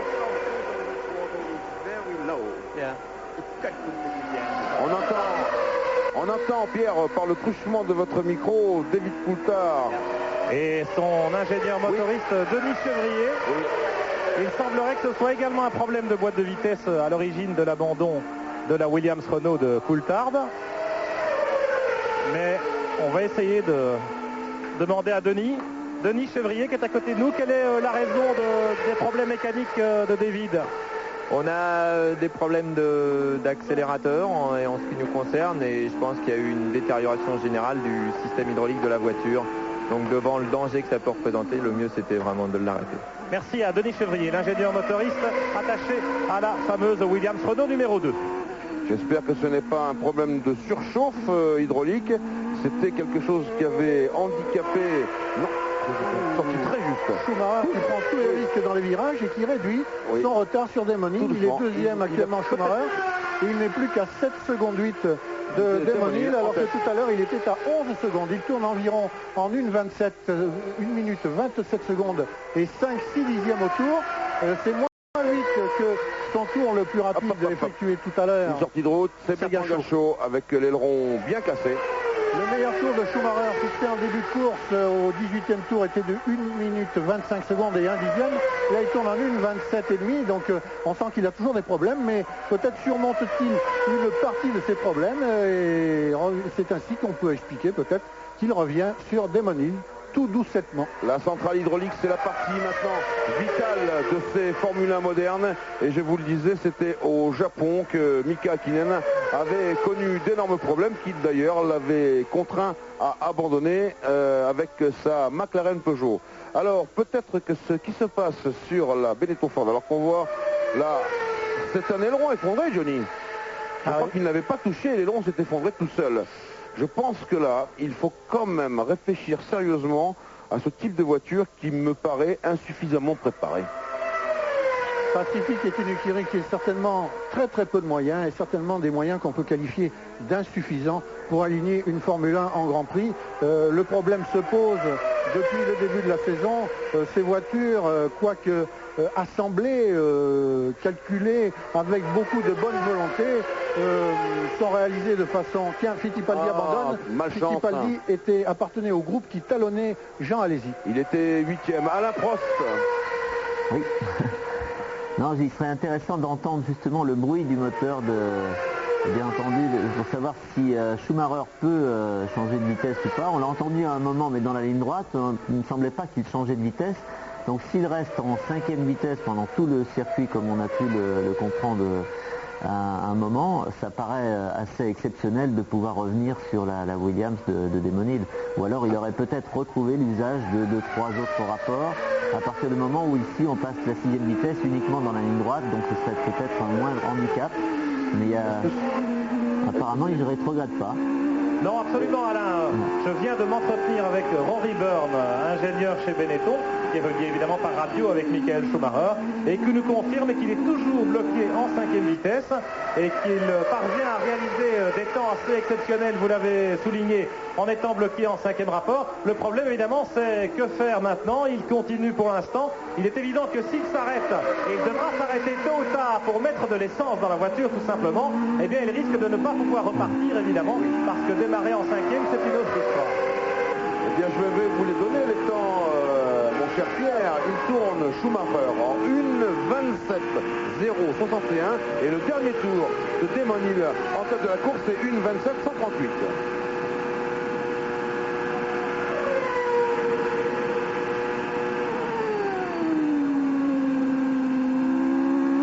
Oui, on a bien entendu, effectivement, que Michael Schumacher ne rétrogradait pas. Alors, boutons, les commandes sur le volant dont je vous parlais tout à l'heure, eh bien c'est la première fois qu'elles sont installées sur les Benetton. C'est tout d'abord McLaren qui les a utilisées et puis ensuite Williams Renault et je crois aussi également Tyrrell. C'est la première fois que c'est sur la Benetton. Ceci peut-être explique cela. Hill toujours en tête, Schumacher toujours deuxième à 9 secondes de Hill, Hakkinen en troisième position, Hakkinen qui s'est arrêté, vous l'avez dit, pour changer de pneumatique, alors que là c'est David Brabham qui est reparti tout à l'heure après sa figure. Le quatrième c'est Gigi Leto, le cinquième Brundle, le sixième Alesi, le septième Irvine, le huitième Barrichello, le neuvième Blundell, le 10e Martini, le 11e Herbert, le 12e Panis sur la Ligier Renault, le 13e Zanardi sur la Lotus Honda, le 14e, eh bien, c'était Christian Fittipaldi, on l'a vu rentrer, et maintenant le 14e, c'est Eric Bernard, le 15e étant David Brabham qui ferme la marche. Il ne reste plus que 15 voitures en course dans ce Grand Prix d'Espagne. Nous allons à Paris et nous nous retrouvons dans quelques instants. Barcelone au Grand Prix d'Espagne de Formule 1 dans le 41e des 65 tours de course, avec maintenant ce qui nous attend de plus proche, eh bien ce sont les ravitaillements de Damon Hill en tête de la course et de Mika Hakkinen en troisième position. Alain, vous avez vous une explication tactique à nous donner? Une explication non, mais enfin certainement on voit que la tactique McLaren et la tactique Williams a été apparemment différente. Je pense qu'ils vont tous les deux s'arrêter encore une fois pour le ravitaillement, c'est-à-dire 2 pour l'un et 3 pour l'autre, c'est-à-dire 3 pour Hakkinen et McLaren et 2 pour Williams. Donc apparemment un avantage maintenant pour Damon et la Williams Renault, car il y a à peu près une quinzaine de secondes qui les séparent, et même si la fin de course risque d'être un peu plus serrée, je crois que c'est quand même à l'avantage de la Williams. En ce qui concerne... Il y a du monde dans les stands, vous l'entendez, c'est Martin Brundle qui vient de ravitailler pour la deuxième fois chez McLaren Peugeot. Il y a Gigi Leto qui s'est arrêté chez Benetton. Et effectivement, Alain, pour l'instant, la tendance, on le constate sur la piste, Damon Hill va s'arrêter au prochain passage, normalement, pour son deuxième arrêt, alors que Hakkinen s'est déjà arrêté il y a maintenant une bonne dizaine de tours. En principe, sur le papier, visiblement, c'était prévu 4 arrêts chez McLaren, 3 chez Williams. Damon Hill chez vous, Pierre. Voilà, Damon Hill qui arrive pour... deuxième arrêt, ravitaillement, changement de pneumatique. Donc il va repartir derrière Hakkinen évidemment. Alors la question est de savoir si McLaren peut encore corriger le tir, étant donné ce qui se passe, s'ils peuvent décider par exemple lors du prochain arrêt de Mika Hakkinen, eh bien de rajouter davantage de carburant pour lui permettre d'aller au bout. Eh bien 5 secondes 8 affichées, c'est pas mal. Nous avec Johnny, nous avons trouvé 8 secondes et demie. Alors il y a quand même quelque chose à nos chronomètres respectifs. Donc c'est un peu juste comme chronométrage. On va trancher, on va mettre aux environs 7 secondes. Attention, une image au ralenti. Un moteur qui fume, oui, c'est une Jordan. Et casque clair, c'est peut-être Barrichello. Plutôt Barrichello que Eddie Irvine dont le casque est orange. En tout cas, eh bien, après ces 2 arrêts ravitaillement successifs, non, c'est Barrichello puisque Irvine est en train de rentrer au stand. Après ces 2 arrêts ravitaillement successifs, voilà le leader, c'est Michael Schumacher qui revient à la vitesse des bottes de 7 lieues de l'ogre des enfants, 1,26,8 au tour. Eh bien, Schumacher, s'il peut ravitailler, c'est-à-dire s'il peut s'arrêter pour mettre de l'essence, on l'espère pour lui, eh bien il va vraiment faire quelque chose de très très beau, Johnny. Mais alors là, Schumacher obligé de quitter son stand en 5e vitesse. Ça va être plus dur. On va voir si la Benetton a réussi à repartir sur un rapport aussi élevé qui doit l'entraîner à quelque chose comme 260 à l'heure. Est-ce que l'embrayage tiendra le coup si Schumacher essaie de la relancer et surtout de la garder à moins de 80 à l'heure? Alors écoutez, oui, Prost, Alain à Paris. Oui, ça, c'est tout le problème, mais je pense que bon, le moteur Ford est quand même un moteur très souple, mais c'est vrai que bon, déjà, il ne faudra pas qu'il cale au moins une fois, il peut caler, ça peut arriver. Il faudra qu'il prenne un maximum de tours, qu'il fasse patiner l'embrayage pendant assez longtemps, donc il faut qu'il sacrifie bien entendu 3-4 secondes pour se concentrer sur son démarrage. Après, continuer à 80 à l'heure, je pense que ça c'est pas un vrai problème. Les moteurs de Formule 1 sont devenus de plus en plus souples au fil du temps, et on le voit d'ailleurs sur un circuit comme Barcelone où il y a seulement un un virage en second, tout le reste c'est 3e, 4e, c'est un peu moins pénalisant, mais ce qu'il fait est absolument fabuleux et ça prouve toutes les qualités bien entendu du pilote, mais surtout de la machine, je dirais du moteur, de la boîte de vitesse, même si elle est tombée en panne. C'est absolument ahurissant de tourner pratiquement aussi vite que ses rivaux directs. Vous avez raison Alain, sur le plan de l'homme et donc du pilote, mais également sur le plan de la machine.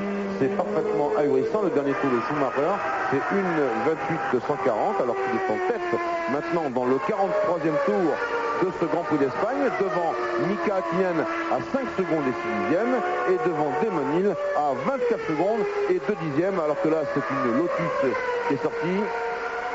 C'est Johnny Herbert. C'est Johnny Herbert qui nous laisse de moins en moins de voitures, cette attaque magistrale. Et arrêt dans le bac de sable, juste avant le mur, ce qui nous laisse maintenant, eh bien, tout simplement 14 voitures en course, un Schumacher, 2 Hakkinen, alors que ça c'est Irvine, qui venait de s'arrêter à son stand, et qui a peut-être voulu prendre l'échappatoire. 1 Schumacher, 2 Hakkinen, 3 Hill, 4 Leto, 5 Brundle, 6 Blundell, 7 Irvine, 8 Alesi. 9e Martini à 1 tour, 10e Panis à 1 tour, 11e Bernard à 2 tours, 12e Zanardi à 2 tours, 13e Brabham à 3 tours, et 14e, eh bien c'est toujours dans le classement, mais c'est Barrichello, on l'a vu, lui, en difficulté radicale et définitive. Alors 2 informations en provenance des stands, Jean-Louis. La première, c'est qu'on est prêt chez McLaren à ravitailler, comme Brundle vient de le faire. Eh bien, il faut croire qu'on conserve la tactique initiale qui consiste à faire arrêter Mika Hakkinen en principe à 4 reprises si nos calculs sont bons. Alors que chez Benetton, eh bien, on passe le panneau à Michael Schumacher. Fuel, ben oui, bonne question. Jusqu'où pourra-t-il tenir? Je crois que nous touchons là au point sensible du débat qui nous occupe. Il va falloir justement trancher le nœud gordien. Vous avez raison, Pierre Van Dit. C'est là que on va voir Benetton au pied du mur. Oui, on a carrément passé la flèche maintenant à Schumacher parce qu'on craint la panne sèche évidemment. Et chez Benetton, les mécaniciens se préparent à accueillir la voiture du leader du championnat du monde, Michael Schumacher. Et nous allons donc savoir, lorsque chez McLaren on est prêt également, on pourrait donc assister à un double arrêt en même temps de Hakkinen et de Schumacher. Mais évidemment, ça va être beaucoup plus dur pour Schumacher de quitter les stands en 5e. Vous l'avez souligné tout à l'heure, même si Alain Prost nous prétend que c'est techniquement possible. On va suivre ça avec intérêt. C'est peut-être la raison pour laquelle Schumacher n'obéit pas à la consigne de s'arrêter à son stand. Peut-être convaincu qu'il est de ne pas pouvoir reprendre la piste après ça, et donc il fait durer autant que sa voiture peut durer.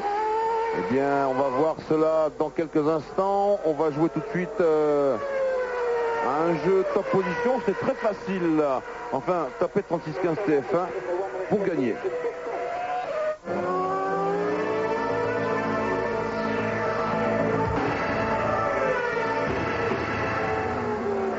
Alors Pierre, vous allez être au premier rang pour voir tout ça s'agiter devant vous. Absolument, il y a les flèches qui sont prêtes, les panneaux, les ingénieurs discutent par radio du côté de chez Benetton avec Michael Schumacher. Le voilà, Hakkinen chez vous Pierre. Hakkinen d'abord, tout à fait. Alors chez McLaren on est prêt, Schumacher est juste devant lui. Voilà. Allez, Schumacher s'arrête.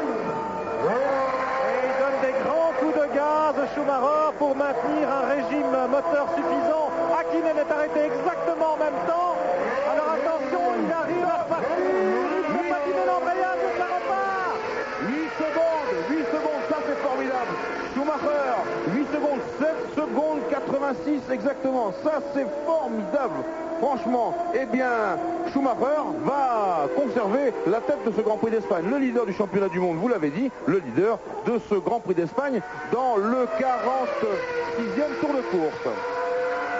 Et bien ceux qui n'auront pas regardé ce Grand Prix auront eu tort. Il est vraiment passionnant, absolument passionnant. Nous sommes pour l'instant à 20 tours de l'arrivée et tout reste ouvert entre Schumacher, en difficulté vous le savez, mais tout de même en tête du Grand Prix d'Espagne. Et puis Hakkinen qui est juste derrière lui et qui a ravitaillé en même temps, et comme Prost nous le disait, avec une tactique de course un peu différente. Et puis celui que vous avez à l'image sur la Williams-Renault rescapée, la seule Williams-Renault encore en course. Je veux parler de Damon Hill qui va prendre maintenant, évidemment, à cause du ravitaillement ces deux autres, la tête de la course. Il n'est pas loin. Il n'est pas loin du tout de le faire. Il va bientôt approcher de la ligne de chronométrage. Et quand il aura bouclé le 46e tour de course, eh bien, il sera en tête à son tour. En tout cas, Schumacher, c'est inouï, Johnny. Maintenant, ce qu'il faut, la question qu'il faut se poser, c'est de savoir, on peut penser que chez Benetton, on a mis suffisamment d'essence dans le réservoir pour que Schumacher termine le Grand Prix sans s'arrêter, étant donné les difficultés que ça lui pose. Reste à savoir ce que va faire Häkkinen, ce qu'on a prévu chez McLaren, à savoir encore un arrêt pour Häkkinen ou bien la même tactique, la même stratégie que pour la Benetton de l'Allemand. Continuer la course jusqu'à la fin avec suffisamment d'essence et les mêmes pneus. Alain, est-ce que vous croyez que Michael Schumacher va retrouver partiellement l'utilisation d'un autre rapport de boîte de vitesse? J'ai pas l'impression qu'il rétrograde, c'est-à-dire qu'il change de vitesse à l'amorce des freinages. On l'a vu partir mieux que ce qu'on pensait d'ailleurs des stands, mais non, il est très possible qu'il reste encore en cinquième. Et vous savez, le pilote s'habitue petit à petit au fait qu'il n'ait qu'un rapport. C'est vrai que c'est très très difficile à conduire, mais c'est aussi un circuit où ça se prête. Il va certainement user au maximum les freins parce qu'il a bien entendu plus de freins moteurs au rétrogradage, mais c'est pas un circuit non plus très très dur pour les freins. Donc il a la possibilité de terminer ce Grand Prix à une très très bonne place, certainement pas la première si les concurrents n'ont pas de problème technique, mais c'est déjà inespéré pour lui en tête du championnat de marquer peut-être 4 points, peut-être 6 points.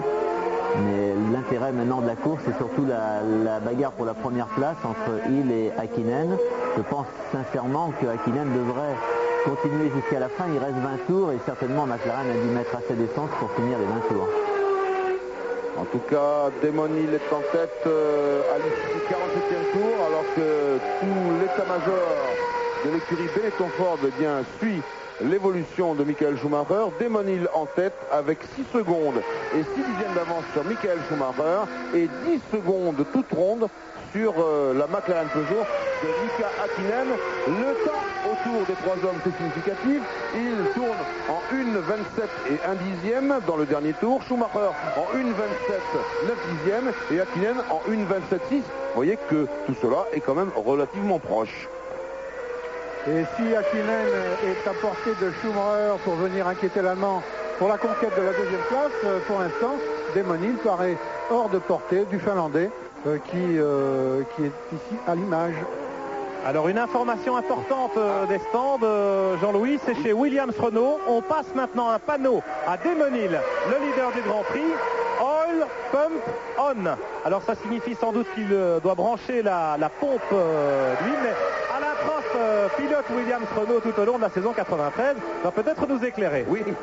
Oui, c'est sans rentrer dans les détails techniques, mais vous savez, Barcelone est un circuit, il y a des grandes courbes, notamment les 2 grandes courbes avant la ligne droite des tribunes, et il y a souvent un problème où il peut se procurer un problème de déjaugeage d'huile, surtout en fin de course. Et bien entendu, Damon devra actionner un petit bouton pour permettre justement qu'il n'y ait pas de problème de déjaugeage. Que la pompe à huile soit réamorcée et qu'on évite ici un bris de bielle. Voilà la solution. Mais Alain, ça fait un peu peur, ça nous inquiète un peu. Non, c'est tout à fait normal et logique. Pas de problème. C'est prévu. Oh, si c'est prévu, alors parfait. En tout cas, Damon Hill devant Schumacher. Aïe, aïe, aïe, boum! Vous voyez, ben voilà, de l'huile, on en parlait justement pour Mika Häkkinen et son moteur V10 Peugeot. Lui, il a oublié d'actionner la pompe. Je dis ça en plaisantant, ce n'est pas très gentil, mais en tout cas, Häkkinen, c'était celui qui, chez McLaren Peugeot, pouvait naturellement mener et voir gagner ce Grand Prix. En tout cas, on l'a cru un moment. Et bien ça, maintenant, c'est un espoir qui s'effondre totalement, puisque Brundle, avec la deuxième McLaren Peugeot, lui, est en 5e position. Alors là, voilà qui va permettre à l'un, je crois, à Hill et Schumacher de respirer. Oui, surtout Schumacher, parce que Häkkinen était quand même à plus de 10 ou 12 secondes, je crois, ou 11 secondes de Hill. Donc là, Schumacher peut attaquer, il peut essayer malgré tout d'essayer de combler le retard sur Damon. Mais vous savez, s'il n'a qu'une 5e vitesse, ce sera de toute façon pratiquement impossible de dépasser. C'est-à-dire au freinage, il n'aura pas la faculté de freiner le mètre ou les 2 mètres supplémentaires, enfin un peu plus tard pour dépasser Damon, sans utiliser quand même un peu de frein moteur, sans pouvoir rentrer sur le rapport convenable. Dans la ligne droite, il ne peut pas mettre la 6e, donc il est handicapé sur le plan de la vitesse de pointe. Donc sa tactique, bien entendu, c'est d'essayer de se rapprocher le plus possible de Damon, et on ne sait jamais le pousser à la faute. Mais je crois qu'il serait, malgré tous ces problèmes, content de récolter les 6 points de la 2e place. Alain, je fais appel à vos qualités de technicien. Est-ce que vous croyez que c'est cette ligne droite de 1200 mètres ici à Barcelone qui a eu raison du moteur Peugeot? La ligne droite, c'est une chose, mais c'est, comme je vous disais tout à l'heure aussi, un circuit difficile pour les moteurs parce que on est à pleine charge dans des grandes courbes. Justement, il y a des problèmes de déjaugeage et on tire beaucoup sur le moteur. C'est un circuit, de toute façon, où il y a toujours eu beaucoup de casse mécanique. Bon, faut pas oublier que c'est le 5e Grand Prix seulement cette année du moteur Peugeot, et oui, ça peut arriver. C'est évident. Bien sûr qu'on se gardera bien de dire qu'il s'agit d'un duel à armes égales entre Renault et Peugeot. N'oublions pas, nous l'avons précisé tout à l'heure avec Johnny à mes côtés, que ce moteur Peugeot de Formule 1, eh bien, il livrait ici son 5e Grand Prix. Ce n'est rien en comparaison de la longue expérience victorieuse de Renault. Une des fiertés de Jean-Pierre Jabouille en arrivant ici, c'était que jusqu'ici, aucun moteur Peugeot de Formule 1 n'avait cassé ni en essai ni en course, ni en essai privé même. Nous n'avons pas encore cassé un moteur, c'était un exploit. Bon ben, tout a une fin, surtout pour des moteurs qui sont sollicités aussi fort que les moteurs de Formule 1 en compétition. Alors le classement au 51e tour de ce Grand Prix d'Espagne, en tête Damon Hill avec 8 secondes d'avance sur Michael Schumacher. Le 3e est Gigi Leto, 31 secondes de plus loin. Le 4e est Martin Brundle. Le 5e, Marc Blundell. Et le 6e, Jean Alesi, dont on voit la Ferrari. Jean Alesi qui re-rentre dans les points. Manifestement, la Ferrari qui vient de concéder un tour là à la Williams-Renault. Manifestement, la Ferrari n'a pas pu tenir le coup, Johnny, au rythme que lui imposait Jean, parce que c'était un rythme, il était vraiment sur la corde raide. C'est la cruelle vérité de la course. Au fil des tours, Jean Alesi n'a pas pu empêcher sa Ferrari de montrer son véritable visage, c'est-à-dire une voiture qui, sur un circuit sollicitant autant la tenue de route que celui de Barcelone, il a fait un écart dans l'herbe, un tête à queue. Un tête à queue, et c'est la raison pour laquelle Damon Hill a pu le dépasser d'une façon aussi facile. Jean Alesi, en repartant après son tête à queue, a serré un côté de la route, ouvrant complètement le passage à Damon Hill. Et le voici maintenant toujours en 6e position, mais à un tour du leader et de la Williams-Renault. Une Williams-Renault dont il faut se féliciter de la revoir en tête. Cela n'était pas arrivé, sauf erreur de ma part, mais je crois que ça n'était pas arrivé depuis le Grand Prix du Brésil, depuis le Grand Prix d'ouverture du championnat 1994, dont la première moitié avait été dominée par Ayrton Senna.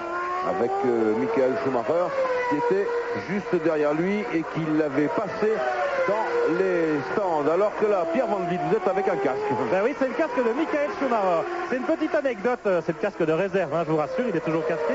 Petite anecdote, vous vous souvenez que dans le trafic à Monaco, Schumacher s'était plaint notamment de Olivier Beretta qu'il avait confondu avec Gigi Leto, il était en bagarre dans le même tour et tout. Eh bien pour que ça ne se produise plus, Michael Schumacher a fait peindre ces petites flamèches multicolores, aux couleurs Benetton évidemment, de chaque côté de son casque pour que les retardataires n'aient plus d'excuses. Et aujourd'hui, avec cette boîte de vitesse bloquée en 5e, il y aura peut-être quelques difficultés parfois à prendre l'avantage sur certains pilotes doublés. Eh bien Pierre, ce sont tout simplement des peintures de guerre. On va les appeler comme ça. Je continue dans le classement. 6e Alesi, 7e Martini, 8e Irvine, 9e Panis, 10e Bernard, les deux équipiers de Ligier Renault. Et si vous avez écouté Automoto ce matin, eh bien vous savez que désormais Ligier Renault vit à l'heure de Benetton et de Tom Wattuso, l'associé de Flavio Briatore, puisqu'il y a 2 observateurs et même des acteurs, des ingénieurs américains qui sont dans le stand Ligier Renault, aux côtés de Gérard Ducarouge, qui en est le directeur technique toujours. Le 11e, c'est Alessandro Zanardi. Et puis le 12e, c'est David Brabham, puisque Mika Hakkinen, lui, n'est plus en course. Un arrêt au stand, Jean-Louis, c'est JJ Leto qui, dans la Benetton observe l'arrêt. Voilà. Un arrêt en principe programmé pour le pilote finlandais, le dernier. Et ça repart. 9 secondes 6, en tout cas, s'il continue à ce rythme, eh bien, le Finlandais Gigi Leto sera sur le podium tout à l'heure. Nous sommes dans le 53e tour de course et le Grand Prix d'Espagne en comporte 65. Donc nous sommes à 12 tours de l'arrivée. Ça se précise donc pour Damon Hill. Alors nous revenons ici sur la Ferrari qui va être aux prises avec la Benetton Ford. Cette Ferrari de Jean Alesi qui va être aux prises avec la Benetton Ford de Michael Schumacher. Et on est passé à l'extérieur. La chicane, il avait été surpris par un freinage trop tardif. Il a réussi à éviter le choc dans les pneus. C'est un échappatoire possible. Je voulais vous préciser à propos de Ferrari que nous devons réparer une erreur. Nous avons dit au Grand Prix de Saint-Marin que la FIA avait saisi les boîtiers électroniques des Ferrari, mais c'était un contrôle de routine. Seul Ferrari n'était pas visé. Il y avait également Benetton Ford et McLaren Peugeot. Et ça, c'est pour qu'on vérifie, Johnny, à l'intérieur des boîtiers électroniques, ce que sont les hardware et les software. Je suis obligé de parler comme ça. Ça veut dire vérifier le fonctionnement électronique de la gestion qui contrôle le moteur pour savoir s'il n'y avait pas de quelque chose comme un système anti-patinage. Voilà, c'est surtout ça. C'est surtout pour contrôler si les écuries observent bien le règlement nouveau qui interdit depuis cette année l'utilisation des systèmes électroniques d'anti-patinage. Et c'est très très difficile à vérifier. Et le seul moyen, c'est de demander aux écuries, que les commissaires techniques du Grand Prix demandent aux écuries de leur confier les boîtiers électroniques qui équipent les Formule 1 afin que vérification puisse être faite, ce qui a été effectué sans aucun problème pour personne et sécurité. Oui, alors j'en donne acte à Jean-Claude, le patron de cette Scuderia Ferrari, qui méritait un meilleur traitement de notre part. Alors, en tête, toujours Damon Hill devant Michael Schumacher. Damon Hill ici qui distance d'un tour supplémentaire Alessandro Zanardi. Nous, on va à Paris et on se retrouve dans quelques instants. Au Grand Prix d'Espagne à Barcelone à 9 tours de l'arrivée. Alors que voilà, on a eu peur tout à l'heure avec ça. Et on s'est dit, ça y est, de très loin on a vu, ça y est, Michael Schumacher abandonne. Mais non, c'est Gigi Leto, le pauvre qui est désolé. Voilà cette image. C'était ça que nous avions vu. On pensait tout de suite naturellement à Schumacher. Et non, c'est Leto. Leto qui avait fait pour l'instant une course très très belle. Et on le voit effectivement très très triste. Et là, pour nous rassurer, eh bien, on est avec Michael Schumacher, toujours en deuxième position, derrière la Williams Renault de Damon Hill. Et puis le troisième est Brundle. Mais Brundle, Johnny. Mais Brundle, je ne sais pas si mon oreille me trompe ou pas, mais il me semble que lorsqu'il passe devant nous dans la ligne droite des stands, le moteur de la McLaren émet un bruit inquiétant. Alors, c'est peut-être pas grave, parfois les moteurs de course émettent des grognements comme ça un peu sourds qui inquiètent. Il ne s'agit parfois que de rupture de tuyaux d'échappement, ce qui altère un petit peu leur sonorité. Mais je croise les doigts pour Brundle pour que ce soit ça uniquement. Après la panne de Hakkinen tout à l'heure, il faut craindre le pire, mais peut-être pas. Attendons.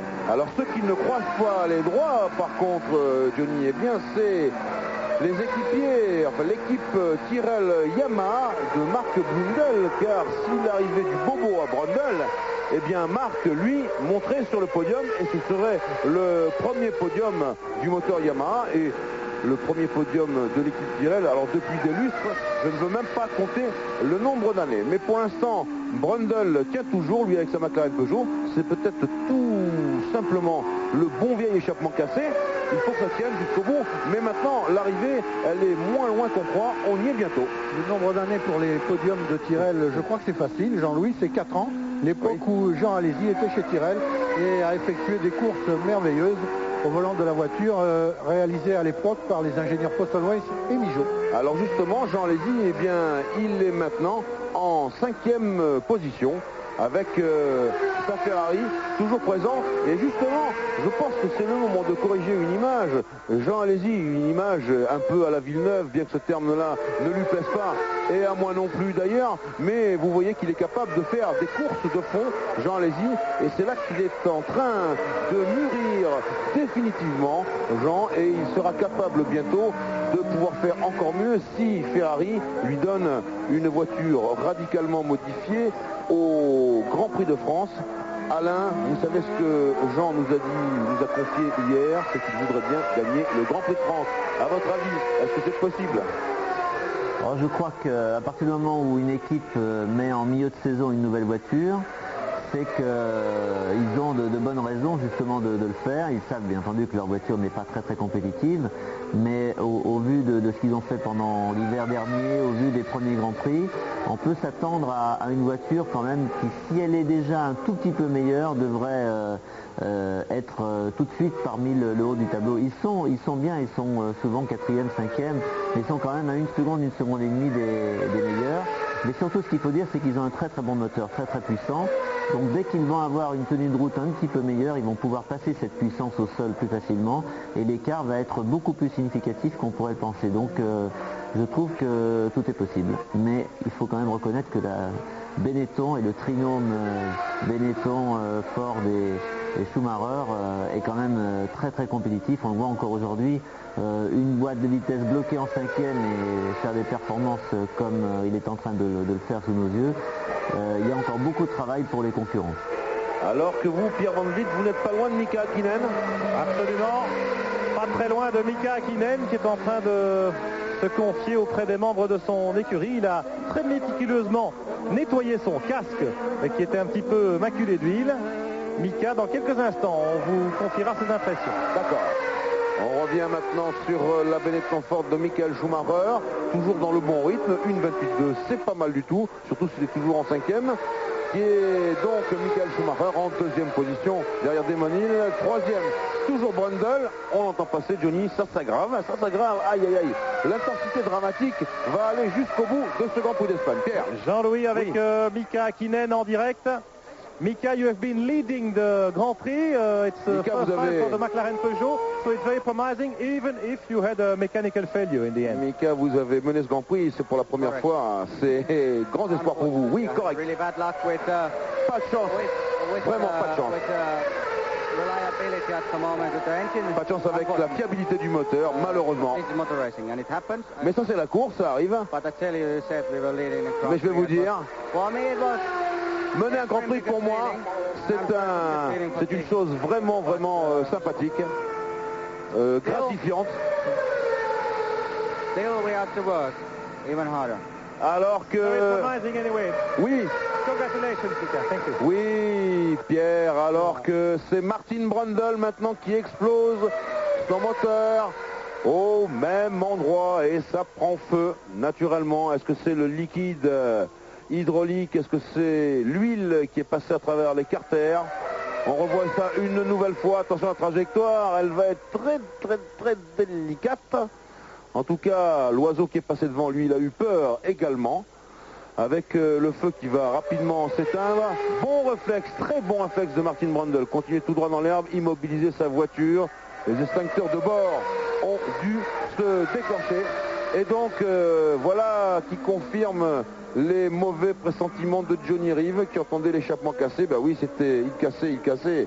Et puis ça a gravement empiré. Et donc, en tête, Damon Hill devant ce diable de Michael Schumacher, toujours là, avec sa Benetton Ford qui est pourtant considérablement amoindrie. Et le troisième, c'est Mark Blundell avec la Tyrrell Yamaha. Le sympathique Mark Blundell qui était un pilote ligier la saison dernière et qui cette année a connu bien des difficultés chez Tyrrell où son équipier Katayama l'a mis à sa botte, si je peux dire, régulièrement depuis le début de la saison.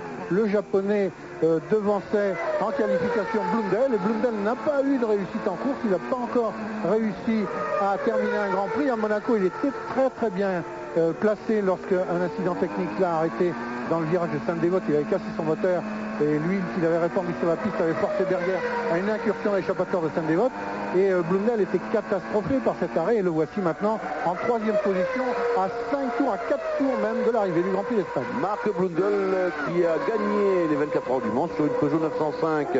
Alain, là on est avec Damon Hill, on commence à y croire pour lui. Des moments difficiles parce qu'on est dans le 62e tour d'une course qui en comporte 65, c'est bientôt. Oui, là il s'agit simplement d'un problème de fiabilité. Depuis le début de la saison, l'équipe Williams-Renault ne se plaignait pas du tout de la fiabilité de la voiture, donc on peut penser, croiser les doigts, penser que la victoire est promise à Damon, ce qui, comme je le disais tout à l'heure, est une très très bonne chose pour lui personnellement, bien entendu, après les problèmes du début de saison, mais aussi pour toute l'équipe qui a été meurtrie, et un très bon résultat et 7 victoires. En même temps que les problèmes de Schumacher font penser que tout peut rester encore possible pour le championnat. Et Damon, vous savez, je l'ai vu l'année dernière, dès qu'il commence à être bien dans sa tête, dès qu'il commence à gagner, à faire des bons résultats, il est très très fort. Il est aussi très très performant sur les circuits plus rapides. Dès que ça commence à être un petit peu sinueux, on l'a vu à Monaco, il est peut-être un peu moins à l'aise. Donc sur les circuits de l'été, il va être redoutable. Si la voiture s'améliore un petit peu sur le plan tenue de route, ça pourrait être un adversaire redoutable pour Schumacher. On ose espérer que le championnat n'est pas fini. Eh bien, c'est un bon présage. Damon Hill, lui, il n'a pas gagné de Grand Prix depuis le Grand Prix d'Italie en 1993, d'ailleurs, qui a été ensuite l'avant-dernière victoire, je crois, de Williams-Renault, puisqu'ensuite c'est Ayrton Senna qui a gagné en Australie en 1993. En tout cas, 3 tours jusqu'au drapeau à damier. On peut commencer à y croire sérieusement pour Damon Hill, qui avait failli renouer avec la victoire, nouer peut-être avec la victoire ici même l'an passé, Alain, à cause des terribles ennuis de suspension que vous aviez connus et qui vous avaient mis vraiment à très rude épreuve dans le domaine physique. J'espère que lui, Damon Hill, il va tenir le coup jusqu'au bout. Attention à la pression, il est aussi quelquefois un petit peu fragile. Vous m'avez dit que, bien sûr, de se ressentir comme ça, c'était mieux pour lui, c'est vrai, mais attention à la pression, c'est quelquefois un garçon qui se désunit. En tout cas, ce qu'on lui souhaite ici, dans le 63e des 65 tours de course du Grand Prix d'Espagne, eh bien, c'est de tenir jusqu'au bout comme ça, et ce serait effectivement formidable pour l'équipe Williams-Renault. On doit penser à eux, je pense notamment à nos amis de Renault Sport. Si Damon Hill tient le coup jusqu'au bout, eh bien, j'aurai une pensée, nous aurons tous une pensée émue pour nos amis de Viry-Châtillon qui méritent cela. Deuxième, Michael Schumacher. Troisième, Blundell. Alors que la caméra de Jean-Luc Dumont est en train de nous montrer, ce serait bien de le voir, toute l'équipe Williams-Renault autour de Frank Williams. C'est une image traditionnelle, vous vous en souvenez, avec au premier plan David Brown qui sourit un petit peu, puis David Coulthard.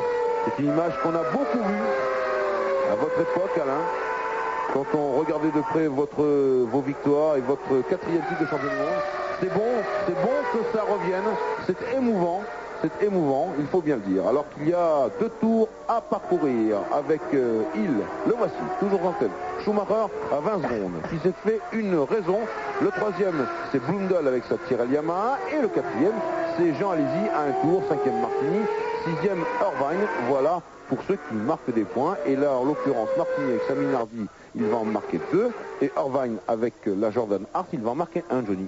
Et dans cette circonstance où Damon Hill est en passe de renouer pour Williams-Renault avec la victoire, comment ne pas penser à Ayrton Senna sur lequel et Williams et Renault comptaient énormément pour aligner un 3e titre de champion du monde après ceux conquis en 92 par Nigel Mansell et en 93 par Alain Prost. Et bien voici l'heure du triomphe a sonné de nouveau pour cette écurie, cette grande écurie, et cela grâce à Damon Hill qui est maintenant à l'orée de son dernier tour et dont Alain Prost pourrait nous dire peut-être ce qu'il peut penser Damon Hill quand il en était à sa 2e saison de Formule 1. Alain Prost, il a remporté 3 victoires cette année-là, il était encore très jeune en Formule 1. Qu'est-ce qu'Alain, qu'est-ce qui vous habite Qu'est-ce qui habite vos pensées au cours du dernier tour d'un Grand Prix lorsque vous sentez la victoire sportive mais qu'elle n'est quand même pas sûre à ce point-là? Je crois que ce que pense Damon pour l'instant est peut-être un petit peu différent de ce que l'on pense d'habitude, parce qu'il a quand même traversé malgré tout un trou noir avec, comme je l'ai dit tout à l'heure, avec toute son équipe. Et là, ce serait vraiment une sorte de délivrance pour tout le monde, il le sait. Donc il a peut-être encore plus de pression, il doit penser encore plus à un problème mécanique. Là, on voit qu'il ralentit un petit peu, il a une vingtaine de secondes d'avance sur Schumacher, donc pas de problème. Mais après le drapeau damier, c'est sûr qu'il sera certainement très très heureux et que ce sera pour lui-même et pour toute l'équipe Williams-Renault peut-être une des plus belles victoires, une des plus importantes depuis plusieurs années, dans la mesure où elle peut quand même relancer la machine sur la pyramide du succès. Alors attention, bientôt les derniers virages avec cette Williams-Renault. On sait que David Coulthard a abandonné, Frank Williams est là, avec Jean-Jacques Delarosière, Anne Bradshaw, les attaches express derrière. Voilà, maintenant c'est le dernier virage, donc oui, on peut considérer que la victoire est au bout du capot de Damon Hill. La 4e victoire de la carrière de Damon Hill. Et voilà, c'est le retour de cette équipe. Et ils ont raison d'applaudir. Il est émouvant ce retour au premier plan. Une équipe qui a, on l'a dit, beaucoup souffert. Alors que Pierre Van Vliet est en train de s'approcher peut-être de Frank Williams. Alors que voilà le deuxième Michael Schumacher. Eh bien, il n'aura pas gagné 5 victoires d'affilée. Mais enfin quand même, il a fait une performance absolument éblouissante. On en saura plus, bien sûr, avec ses problèmes de boîte de vitesse un peu plus tard. Le 3e est Marc Blundell sur la Tyrrell Yamaha. Le 4e, c'est Jean Alesi sur sa Ferrari. Le 5e, Pierluigi Martini avec la Minardi Ford. Le 6e, Eddie Irvine avec la Jordan Hart. Le 7e, Panis. Le 8e, Bernard. Les 2 hommes de Ligier Renault. Le 9e, Alessandro Zanardi. Le 10e, c'est David Brabham sur la Simtek à Motorford. Le 11e, bien qu'il n'ait pas franchi la ligne d'arrivée, et vous savez pourquoi, c'est Martin Brundle. Congratulations ici avec Denis Chevrier. Vous, Pierre Van Vliet, oui. Vous êtes avec Patrick, numéro 2 de Renault. Frank Williams est très ému, on l'imagine évidemment. Patrick Faure, une victoire extraordinaire. Il y a longtemps que Williams Renault n'avait plus franchi victorieusement la ligne d'arrivée d'un Grand Prix. Et cette victoire-là, elle est particulièrement importante et particulièrement émouvante, on l'imagine. C'est vrai, c'est la première victoire depuis longtemps et aussi c'est la première victoire depuis la disparition d'Ayrton. Je crois que la première pensée de toute l'équipe, c'est la joie de la victoire et c'est quand même de penser beaucoup à lui aujourd'hui. Mais ce qui est important, c'est qu'on a eu une course extraordinaire, complètement régulière d'un bout à l'autre et qu'on l'a emporté. Je crois que ça redonne à tout le monde le goût de se battre et de gagner à nouveau. Donc vous croyez que la Formule 1 repart du bon pied? Il y a ce nouveau règlement, il y a ces aménagements pour la sécurité des pilotes. On imagine qu'on peut revivre une saison 94 passionnante quand même. On va se battre, on l'a dit depuis le début. Je crois que ça sera difficile pour les pilotes, mais je pense que pour les constructeurs, on va se battre, on va faire tout ce qu'il faut pour essayer de gagner ce titre. Il reste encore 11 courses. On a prouvé aujourd'hui qu'on était de nouveau vraiment dans le coup et on va faire tout ce qu'il faut pour essayer d'y arriver. Le podium, Patrick Faure, Pierre, le podium du Grand Prix d'Espagne, c'est 1 Hill, 2 Schumacher, 3 Blundell. On se retrouve justement pour la cérémonie dans quelques instants avec aussi les temps forts de Laurent Corry.